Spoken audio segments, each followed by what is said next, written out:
अस्सलाम वालेकुम। आज का हमारा टॉपिक है कांजुगेट करेंगे, उसके बाद कांजुगेसी क्लास करेंगे, फिर कांजुगेट सब ग्रुप करेंगे। सबसे पहले हम कांजुगेट देखते हैं, उसकी डेफिनेशन, फिर उसकी एग्जांपल देखेंगे। इसकी डेफिनेशन है if A and B belongs to G. कोई भी दो एलिमेंट्स है जो जी में से बिलोंग करते, मतलब दो जी में से एलिमेंट लिए, then B is said to be conjugate of A. जो बी है वो ए का कांजुगेट कहलाएगा इन जी में अगर देयर एग्जिस्ट एन एलिमेंट, अगर एक एलिमेंट एग्जिस्ट करे जी का, such that B equal G inverse A G, यानी कि इस फॉर्म में बने। ए के लिए अगर हम चेक कर रहे हैं इस तरफ और इस तरफ, जी एक तरफ जी का एलिमेंट, दूसरी तरफ जी के एलिमेंट का इन्वर्स ले लें, या फिर इस तरफ जी का एलिमेंट लिख लें या इस तरफ जी का इन्वर्स ले लें, कोई भी एक एलिमेंट। यहाँ पे जो ए होगा ये फिक्स होगा जिसको हम कांजुगेट चेक कर रहे हैं, और जो आंसर में हमें एलिमेंट मिलेगा वो भी अगर जी का एलिमेंट होगा, तो फिर इसका मतलब हम कहेंगे उनको जो ए है वो जी का कांजुगेट है, बी का कांजुगेट है, और बी जो है वो ए का कांजुगेट है। ये देखिए यही चीज़ इधर लिखी हुई है, if B is the conjugate of A. अगर बी जो है ए का कांजुगेट है, then we say that A and B are conjugate element. अगर ए का हम फाइंड कर रहे हैं और आंसर में दूसरा एलिमेंट मिल रहा है, तो हम कहते हैं कि ये दोनों एलिमेंट जो है वो कांजुगेट हैं, यानी कि दूसरे को चेक करने की उसके लिए ज़रूरत नहीं होगी। अब हम इसकी एक एग्जांपल करते हैं, उसे डेफिनेशन का अच्छे से पता चल जाएगा। एग्जांपल में हमने ग्रुप लिया है 1 -1 आयोटा माइनस आयोटा, और यहाँ पे ये कंडीशन है जिसके अकॉर्डिंग हमने इसे सॉल्व करना है। बी जी ए जी इनवर्स, इस तरफ इनवर्स ले लें या इस तरफ लें, जिस तरफ मर्जी ले सकते हैं।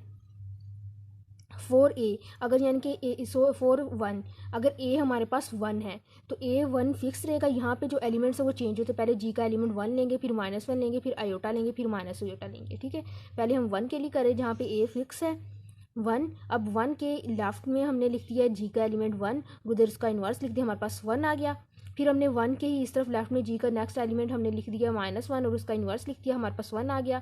फिर हमने इस तरफ आयोटा माइनस आयोटा, उसका इन्वर्स लिख आयोटा, और यहाँ पे आयोटा का इन्वर्स लिख दिया, हमारे पास 1 आ गया। क्योंकि देखिए ना 1 को आयोटा से करेंगे आयोटा आएगा, और आयोटा का इन्वर्स क्या होता है माइनस आयोटा। आयोटा को जब माइनस आयोटा से करते हैं तो हमारे पास आ जाता है 1। देखिए आयोटा और माइनस आयोटा को करेंगे तो आयोटा स्केयर हो जाएगा, साथ में माइनस आयोटा स्केयर -1 की इक्वल होता है, तो माइनस माइनस हमारे पास प्लस आ जाएगा +1। आयोटा को आयोटा से करेंगे आयोटा स्केयर, साथ में माइनस माइनस बाहर आ जाएगा, आयोटा स्केयर की वैल्यू -1 -1 +1 आ जाएगा। ठीक हो गया।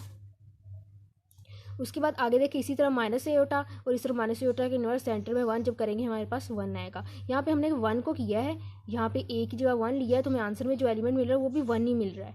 तो इसका मतलब कांजुगेट ऑफ 1 इज़ 1, मतलब इट सेल्फ उसका कांजुगेट आ रहा है। अब 4 -1 की रखेंगे, यानी कि ए की जगह -1 रखेंगे, वैसे ही जी के एलिमेंट मतलब 1 -1 आयोटा माइनस आयोटा को साइड पे लिखेंगे। -1 के लिए किया, सेंटर में -1 आ गया, इधर 1 और 1 का इन्वर्स लिया, हमारे पास -1 आ गया। फिर -1 के लेफ्ट में -1 लिखा और इस राइट में उसका इन्वर्स लिखा, हमारे पास -1 आ गया। फिर -1 के लेफ्ट में आयोटा लिखा, राइट में उसका इन्वर्स लिखा, हमारे पास -1 आ गया। फिर -1 के लेफ्ट में हमने माइनस आयोटा लिखा, राइट में माइनस आयोटा का इन्वर्स लिख लिया, हमारे पास क्या आ गया -1।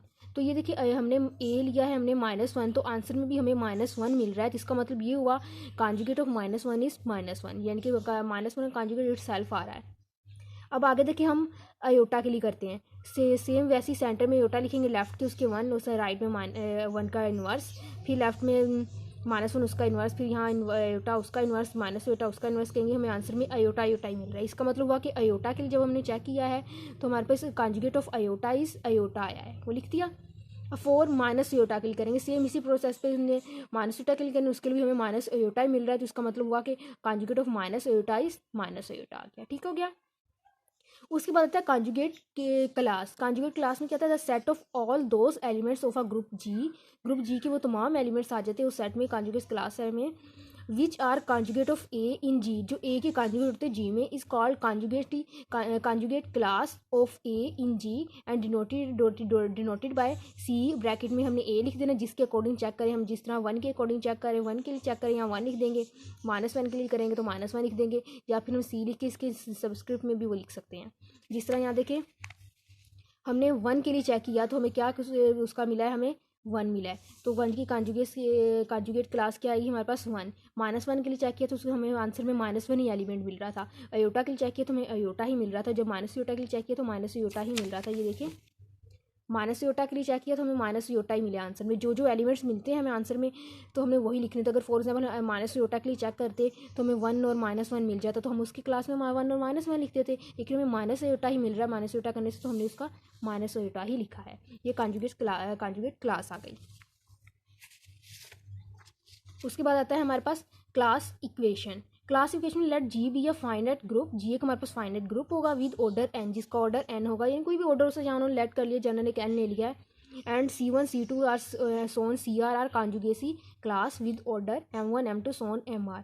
हमारे पास ये कॉन्जुगेसी क्लास है और इनके ऑर्डर हमारे पास ये दे दिए। C1 का हमारे पास ऑर्डर से M1 है, C2 का M2 है, CR का MR है रिस्पेक्टिवली। अगर हम इसे इस फॉर्म में लिख देंगे साइड पे हमने ग्रुप का order equal conjugacy first class plus second class on, इस तरह जितनी क्लासेस होगी उनको लिख देंगे, उनके ऑर्डर का सम करेंगे तो हमारे पास जो आएगा वो इक्वल आ जाए, यानी कि जो इनका ये ऑर्डर की हमने सम किया है, सॉरी कॉन्जुगेसी क्लास जो थी उनके ऑर्डर का जब हमने सम किया, यानी कि पहले उनके ऑर्डर लिए फिर बाद में जो आंसर है उनको हमने सम किया है।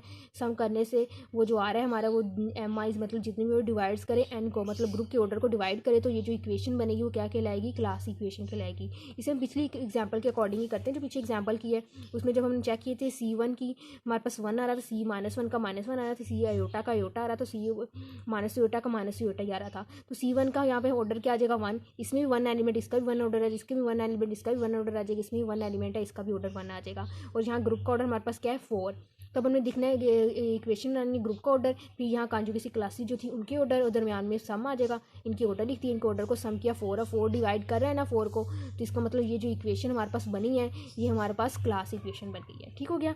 उसके बाद हम देखते हैं कॉन्जुगेट सब ग्रुप। कॉन्जुगेट सब ग्रुप में क्या कहते हैं, लेट H बी ए सब ग्रुप।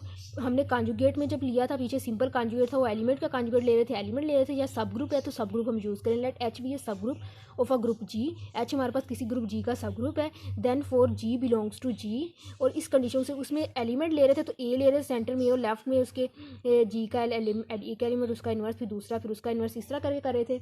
यहाँ पे हमने लेना है,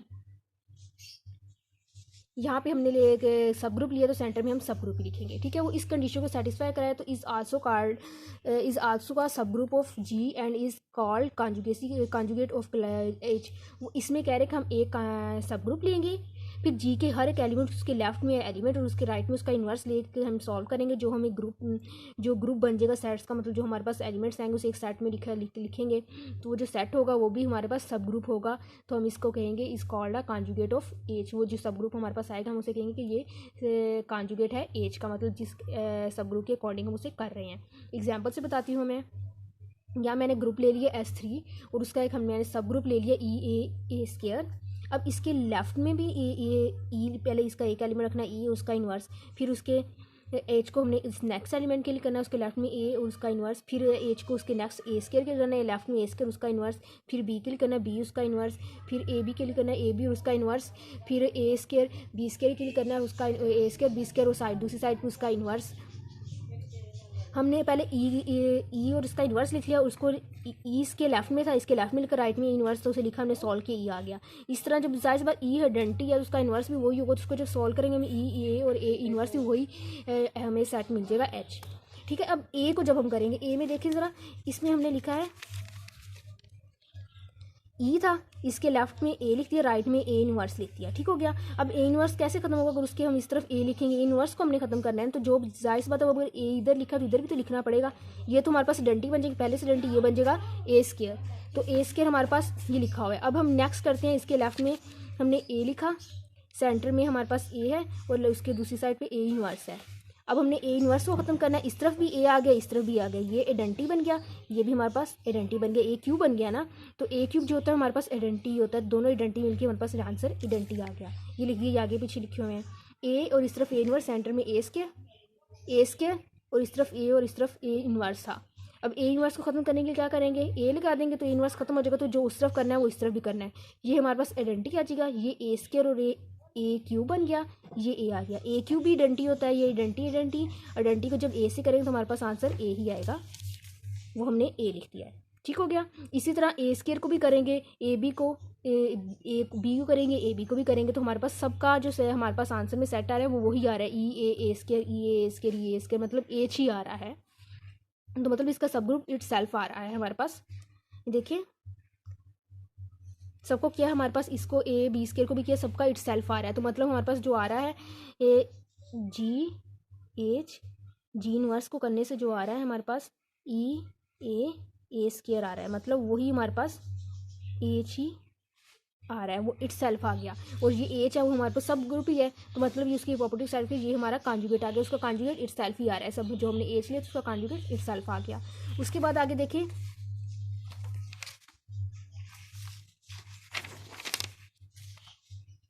इक्विलेंस रिलेशन। इक्विलेंस रिलेशन एक ऐसा रिलेशन होता है जो 3 कंडीशन को सेटिस्फाई करे। रिलेशन का तो आप लोगों को पता ही है, R relation is said to be equivalence relation if it's reflexive symmetric transitive.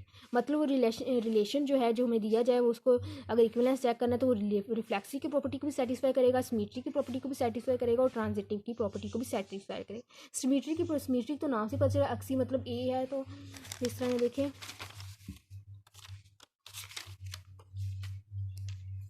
हमारे पास ए है तो साथ में दूसरा भी ए होना चाहिए, अगर बी है तो दूसरा भी हमारे पास बी होना चाहिए। रियल में भी हमने इस तरह किया हुआ है, सेम वही है। और उसके बाद सिमेट्रिक है, सिमेट्री में क्या है अगर ए बी है तो हमारे पास बी ए भी एक पेयर मौजूद होना चाहिए। अगर हमारे पास सी ए है तो एक पेयर ए सी भी मौजूद होना चाहिए। ठीक हो गया। और ट्रांजिटिव में 3 हमारे पास आ जाते हैं, अगर ए बी दिया हुआ है और बी सी दिया हुआ है तो फिर एक पेयर हमारे पास ऐसा भी होना चाहिए जो ये हो, ए सी हो। जैसे कहते हैं कि अगर ए इक्वल बी के हैं और बी इक्वल सी के है तो फिर ए इक्वल भी तो सी होगा ना, तो वही थोड़ी सी उससे ऐसी मिलती जुलती कंडीशन ही है। अगर ए बी और बी सी मौजूद है तो ए सी भी हमारे पास होगा।